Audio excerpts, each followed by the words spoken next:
আমরা দীর্ঘ সময়ের পর একটা সুযোগ পেয়েছি কাজ করার জন্য। আপনারা এই অর্জনটাকে আগামীতে যেন আরো আমাদের অর্জনগুলোর সাথে যুক্ত হতে পারে সেটা মাথায় রেখে কাজ করবেন, এবং কোনো অবস্থায় আমরা যেন কাউকে প্রতিপক্ষ বা প্রতিহিংসা এইগুলোর দিকে না নিই। এই একটা কথা আমার কাছে আপনাদের কাছে রইল।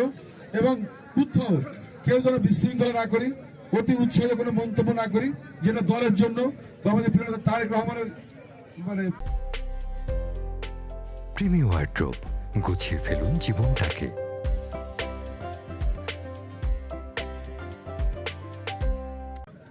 জন্য সেটা যেন খারাপ কোনো কিছু না হয় বা মানুষ যেন খারাপ বলতে না পারে যে না তারেক সাহেব এই কথা বলতেছে, উনার কর্মী তো এই কথা কাজ করছে, এটা যেন না বলতে পারে সেদিকে খেয়াল রাখবো।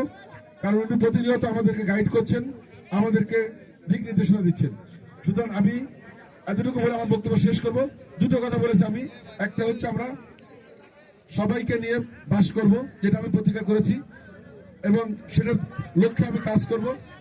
কেউ যদি অন্যায় করে থাকে রাষ্ট্রীয় যে বিচার ব্যবস্থা আছে তাই সেই অনুযায়ী বিচার হবে, কিন্তু আমরা কাউকে অপমান অপদস্থ বা প্রতিপক্ষ হিসেবে কোনো কিছু করবো না। এটা হলো 1 নম্বর।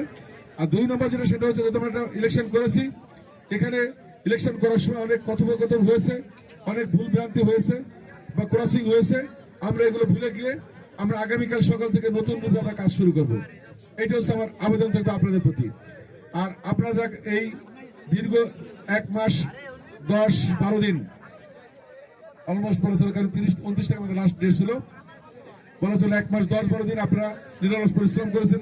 গত রাতে আমি রাস্তায় বেরোয় দেখছি আমাদের প্রত্যেকটা জনপদে অসংখ্য নেতাকর্মী রাস্তায় অবস্থান নিয়েছে যাতে আমাদের বিজয় কেউ ছিনিয়ে নিতে না পারে।